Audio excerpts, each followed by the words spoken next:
نتكلم بقى عن شهادة معاملة أطفال، يعني محمد هنيدي وبيرجع تاني للدراما والمسلسلات بعد آخر مسلسل أرض النفاق اللي هو كان كويس، وقلنا إخراج سامح عبد العزيز.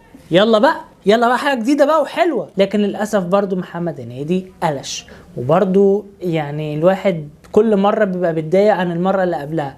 هنيدي بقاله سنين وهو واقع من اخر فيلم عمله يوم ملوش لازمه، وهو بعديها في النازل لحد ما وصلنا في القاع لمرعي البريمو.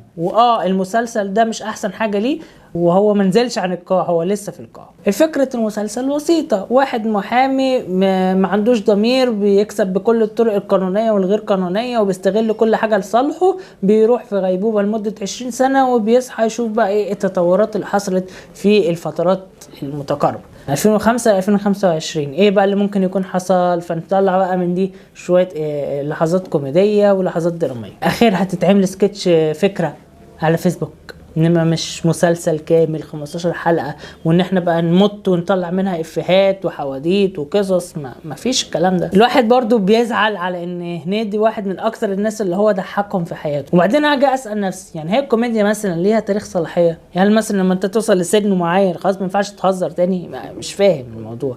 يعني ليه كل مره يقلش القلش ده؟ هل بس ده بسبب التأليف او الاخراج؟